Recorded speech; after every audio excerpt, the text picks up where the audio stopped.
পাকিস্তানের বেলুচিস্তানে নিরাপত্তা বাহিনীর সঙ্গে সংঘর্ষে প্রাণ গেল 15 সামরিক সদস্য সহ 92 জনের বেলুচ লিবারেশন আর্মির দায় স্বীকার। যুদ্ধবিরতি লঙ্ঘন করে গাজায় আবারও হামলা ইসরায়েলের, নিহত অন্তত 37 ফিলিস্তিনি। ইন্দোনেশিয়ায় ভূমিধসে মৃত্যু বেড়ে দাঁড়িয়েছে 53 জনে। আলোচনায় ট্রাম্পের কূটনৈতিক অস্ত্র ম্যাডম্যান থিওরি, বাড়ছে ভয়াবহ সংঘাতের ঝুঁকি, প্রভাব পড়বে বৈশ্বিক রাজনীতিতেও। নানা সমীকরণের মাঝে উত্থাপিত হল ভারতের বাজেট, বেড়েছে পেট্রোল ও ডিজেলের কর, কমেছে সাধারণ ব্যক্তির আয়করের সীমা। এবং দুবাইয়ে শেষ হল বিশ্বের অন্যতম বৃহৎ খাদ্য ও পানীয় প্রদর্শনী মেলা, ভেন্যু ও প্যাভিলিয়ন সংকটের কারণে কমছে রপ্তানি আদেশ।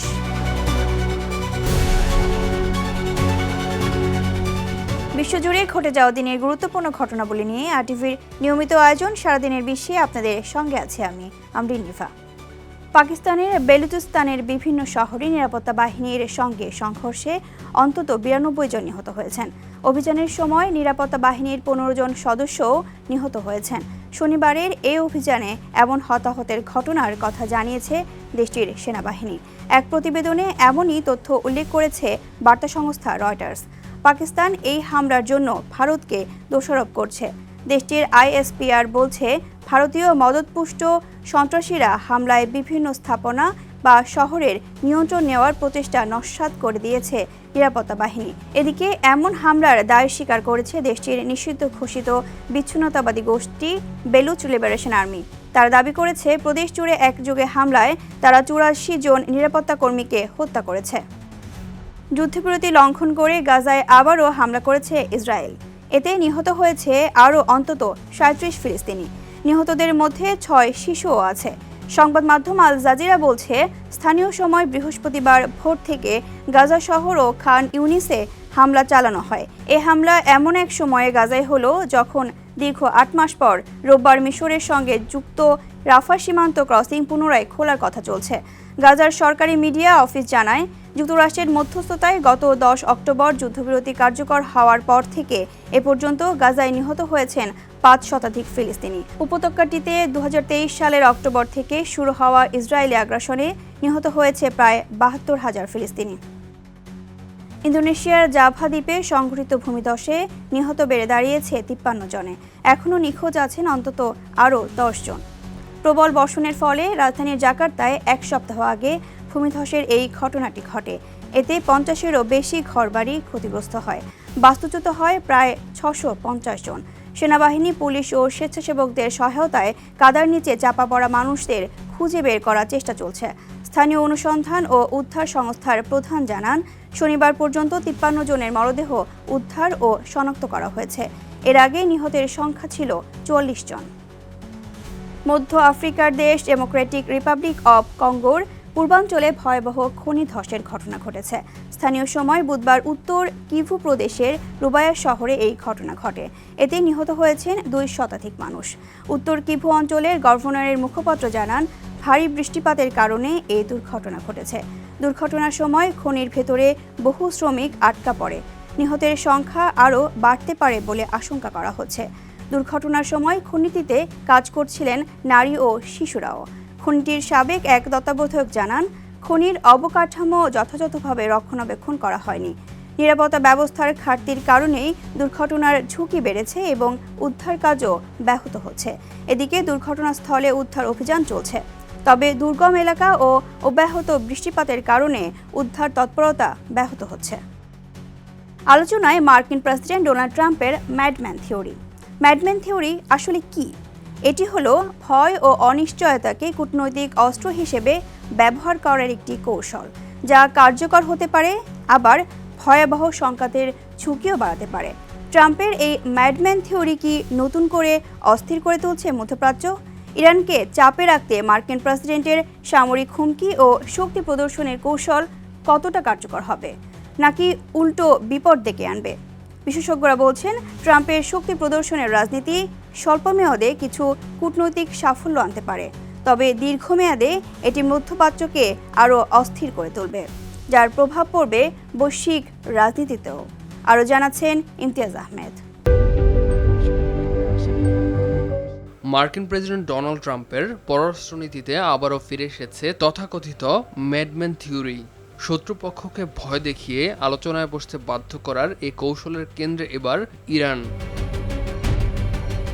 2025 সালের জুনে ইরানের পারমাণবিক স্থাপনায় মার্কিন হামলার পর ট্রাম্প শান্তির বার্তা দিলেও বর্তমানে তিনি আরও বড় সামরিক অভিযানের হুমকি দিচ্ছেন।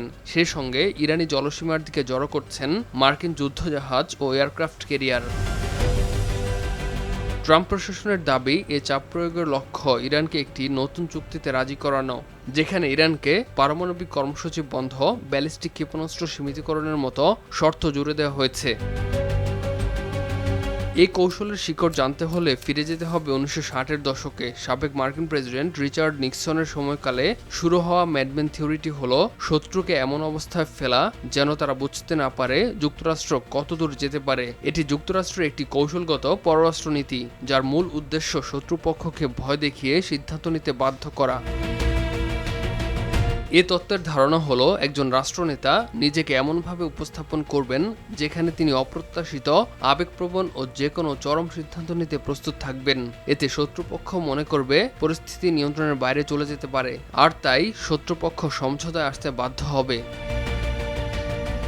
2020 সালে ইরানি জেনারেল কাসেম সোলাইমানিকে হত্যার ঘটনাও ছিল এ কৌশলের বড় উদাহরণ। তখন সরাসরি যুদ্ধের ঝুঁকি তৈরি হলেও ইরানের পাল্টা হামলা সীমিত থাকায় ট্রাম্প এটিকে নিজের কূটনৈতিক সাফল্য হিসেবে দেখান।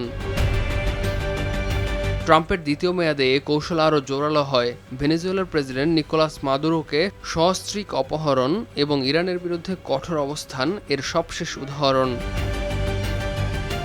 তেহরান মনে করছে যুক্তরাষ্ট্রের প্রতিশ্রুতি বিশ্বাসযোগ্য নয়। অতীত অভিজ্ঞতায় ইরানের ধারণা ছাড় দিলেই চাপ আরও বাড়বে। ফলে এই পরিস্থিতিকে ইরান এখন নিজেদের অস্তিত্বের লড়াই হিসেবে দেখছে। বিশ্লেষকরা বলছেন, যখন কোনো রাষ্ট্র মনে করে তার হারানোর কিছু নেই, তখন ম্যাডম্যান থিওরি কার্যকর নাও হতে পারে, বরং তা আরও বড় সংঘাতের ঝুঁকি তৈরি করতে পারে। ইমতিয়াজ আহমেদ, RTV। অতীতের রেকর্ড ভাঙতে পারে যুক্তরাষ্ট্রের নিউ ইয়র্ক অঙ্গরাজ্যের তাপমাত্রা। নিউ ইয়র্কের বিদ্যমান তুষারপাত ও শৈত্যপ্রবাহের প্রভাবে অনেক জায়গায় তাপমাত্রা 20 ডিগ্রি ফারেনহাইটের নিচে নেমেছে। বাতাসের কারণে অনুভূত তাপমাত্রা প্রায় সময় শূন্যের নিচেও নেমে যাচ্ছে। স্থানীয় সময় শনিবার টানা 8ম দিনের মতো তাপমাত্রা হিমাঙ্ক অতিক্রম করতে পারেনি। আবহাওয়াবিদরা বলছেন, দীর্ঘস্থায়ী এ ঠান্ডা নিউ ইয়র্কের পূর্বের রেকর্ডকেও চ্যালেঞ্জ জানাতে পারে। উত্তর ও পশ্চিমের উপশহরগুলোতে শনিবার সকালে সবচেয়ে কম তাপমাত্রা রেকর্ড করা হয়। এদিকে একটি শক্তিশালী উপকূলীয় ঝড় ক্যারোলাইনা অঞ্চলে তুষার ঝড়ের পরিস্থিতি তৈরি করলেও নিউ ইয়র্কে এর প্রভাব সীমাবদ্ধ থাকবে। রোববার উপকূলীয় এলাকায় ঠান্ডার তীব্রতা আরও বাড়বে। এবারে 4000 বছর পর আবিষ্কৃত হল নীলনদের হারানো শাখা নদী। সাম্প্রতিক এক ভূপ্রত্নতাত্ত্বিক গবেষণায় এমন তথ্য উঠে এসেছে। মিশরের কারনাক মন্দিরের পাশে এই নদী ভূপ্রকৃতির সঙ্গে গভীর সম্পর্কের এক মেলবন্ধন। দীর্ঘদিন ধরে উপেক্ষিত মাটির নিচের ইতিহাস নতুন করে আলোচনায় এনেছে গবেষকরা। বিস্তারিত জানাচ্ছেন আব্দুল মালেক। সভ্যতার এক বিস্ময়কর নিদর্শন প্রাচীন মিশরের কারনাক মন্দির। শুধু পাথরের স্থাপনায় নয়, বরং পানি ও ভূপ্রকৃতির সঙ্গে গভীরভাবে সম্পর্কের মেলবন্ধন। শতাব্দীর পর শতাব্দী ধরে গবেষণা চললেও এতদিন নজর ছিল মূলত মন্দিরের দেয়াল, স্তম্ভ আর শিলালিপিতে। কিন্তু সাম্প্রতিক এক গবেষণায় জানাচ্ছে, কারনাকের প্রকৃত গল্প লুকিয়েছিল মাটির অনেক গভীরে। কারনাক ও আশেপাশের এলাকায় খনন করে পলিমাটির স্তরযুক্ত বহু নমুনা সংগ্রহ করেন গবেষকরা। সেগুলো বিশ্লেষণ করে দেখা যায়, একসময় নীলনদ এই অঞ্চলের একাধিক শাখায় প্রবাহিত হতো। অর্থাৎ এবারে আবিষ্কৃত হয়েছে কারনাক মন্দিরের পাশে হারিয়ে যাওয়া নদী। সেই প্রবাহিত নদীর পাশেই ধীরে ধীরে গড়ে ওঠে মানব সভ্যতা। গবেষণায় বলা হয়েছে, প্রবল স্রোতে ভেসে আসা বালু জমে তৈরি হয়েছিল এই সোপান। শুরুতে এটি বসবাসের উপযোগী না হলেও সময়ের সঙ্গে সঙ্গে নীল নদের গতিপথ বদলে যায়। চারপাশে জলধারা থাকলেও মাঝখানের অংশটি হয়ে ওঠে স্থিতিশীল একটি দ্বীপের মতো। পলিমাটির স্তর ও প্রাচীন মৃৎপত্র বিশ্লেষণ করে জানা যায়, খ্রিস্টপূর্ব প্রায় 2520 বছর আগে এই এলাকা স্থায়ীভাবে শুষ্ক ও বসবাসযোগ্য হয়ে ওঠে। তখনই এখানে বসতি এবং পরে মন্দির নির্মাণের পথ খুলে যায়। খননে আরও দেখা যায় কারানাকের পূর্ব ও পশ্চিমে নীল নদের পুরনো শাখার অস্তিত্ব ছিল। ছোট নালা ও খাল মন্দির কমপ্লেক্সের ভেতর দিয়েও প্রবাহিত হতো, যা সময়ের সঙ্গে সঙ্গে পলিমাটিতে ভরাট হয়ে যায়। গবেষকদের মধ্যে নিউ কিংডমের সবচেয়ে বড় নির্মাণ প্রকল্পের প্রয়োজনে প্রাচীন মিশরীয়রা ইচ্ছাকৃতভাবেই নদীর কিছু অংশ ভরাট করে ভূপ্রকৃতি বদলে ফেলেন। এতে স্পষ্ট হয় তারা শুধু প্রকৃতির উপর নির্ভরই করেনি, প্রয়োজনে প্রকৃতিকে বশ মানিয়েছে। চারপাশে পানি বেষ্টিত উঁচু ভূখণ্ডে কার্নাক মন্দিরের অবস্থান মিলে যায় মিশরীয় সৃষ্টিতত্ত্বের সেই ধারণার সঙ্গে, যেখানে আদিম জলরাশি থেকে একটি পবিত্র টিলার উদ্ভবের কথা বলা হয়েছে। আব্দুল মালেক, RTV। ব্রিটেনের সাবেক প্রিন্স অ্যান্ড্রুকে নিয়ে কঠোর অবস্থান নিয়েছেন যুক্তরাষ্ট্রের প্রধানমন্ত্রী কিয়ার স্টারমার।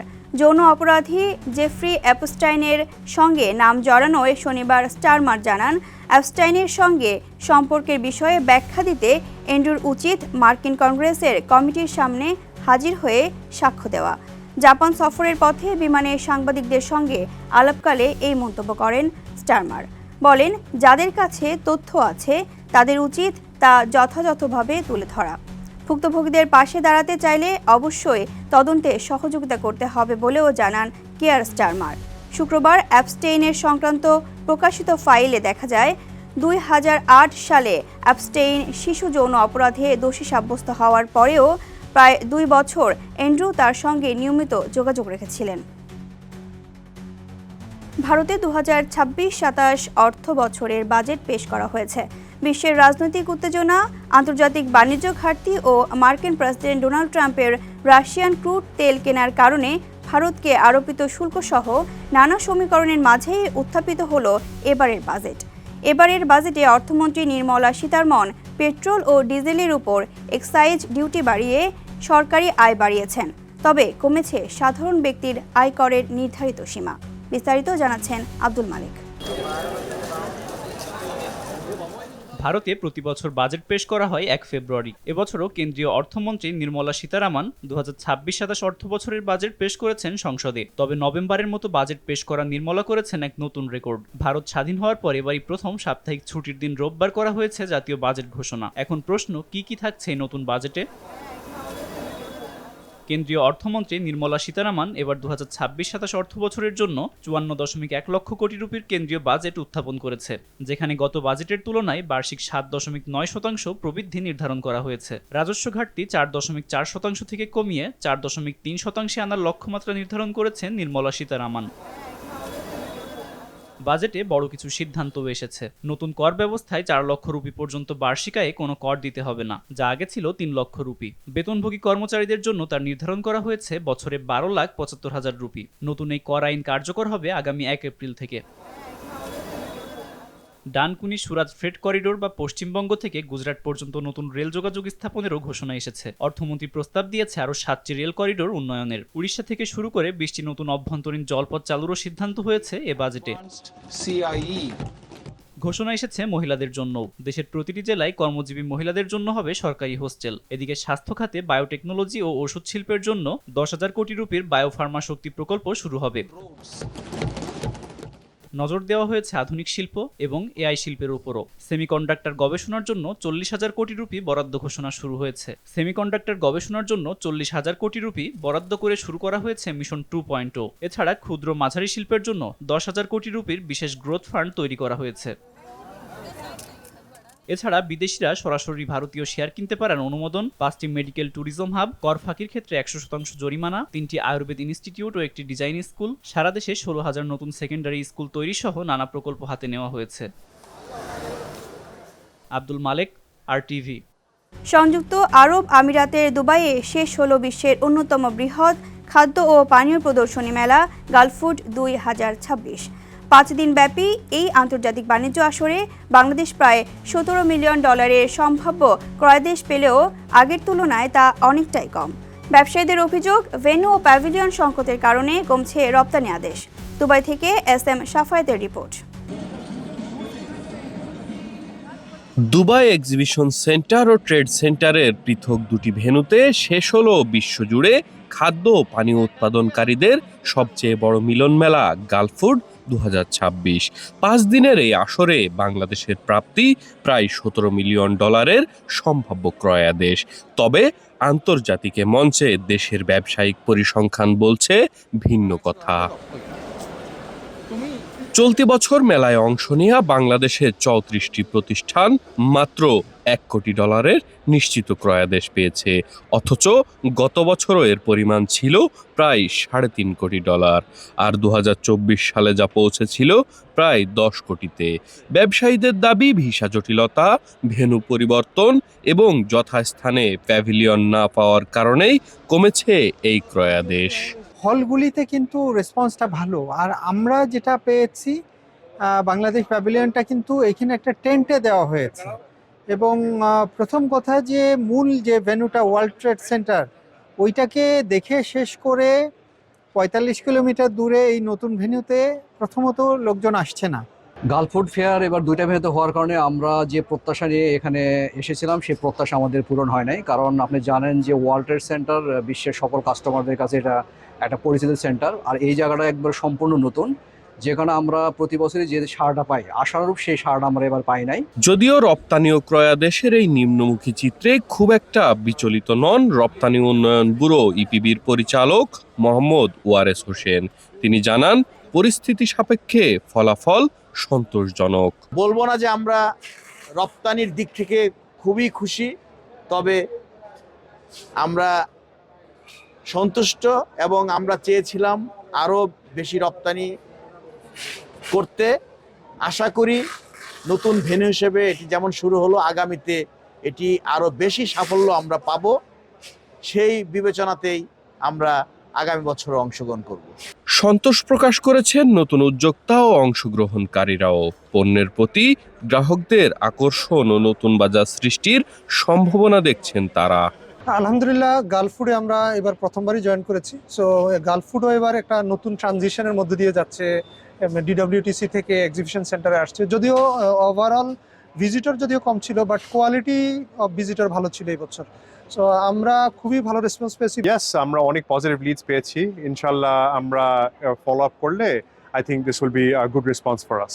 ইপিবির তথ্য বলছে, নিশ্চিত আদেশের বাইরেও দেশীয় প্রতিষ্ঠানগুলো প্রায় $1.5 কোটি সম্ভাব্য ক্রয়াদেশ পেয়েছে। যুক্ত হয়েছে নতুন নতুন বায়ার। তবে উদ্যোক্তারা বলছেন, মেলার মূল ভেন্যুতে প্যাভিলিয়ন নিশ্চিত করা গেলে বৈশ্বিক প্রতিযোগিতায় বাংলাদেশ আরও এগিয়ে থাকতো। আমি আশান্বিত যে আমরা যে টার্গেট ধরেছি, নতুন প্রোডাক্ট আনিনি, কিন্তু যেগুলো আমাদের ছিল তার অনেক উন্নয়ন সাধন হওয়ার জন্যই আমরা এটা অনেক সাড়া পাচ্ছি, এবং আশাবাদী যে এগুলোকে ধরে রাখতে পারলে আগামীতে আমাদের আরও বেশি প্রসার বাড়বে। এবারের মেলায় বিশ্বের 190টি দেশের 8,500-এর বেশি শীর্ষস্থানীয় প্রতিষ্ঠান ও নীতি নির্ধারকরা অংশ নেন। বিশ্ববাজারে বাংলাদেশি পণ্যের ব্যাপক সম্ভাবনা থাকায় এ খাতে সরকারের বিশেষ সুনজর ও নীতি সহায়তার দাবি সংশ্লিষ্টদের। এস.এম. শাফায়েত, RTV, দুবাই, সংযুক্ত আরব আমিরাত। আর এরই সাথে শেষ করছি সারাদিনের বিশ্ব। RTVর সাথে সংযুক্ত থাকুন, মতামত জানান RTVর সামাজিক যোগাযোগ মাধ্যমগুলোতে।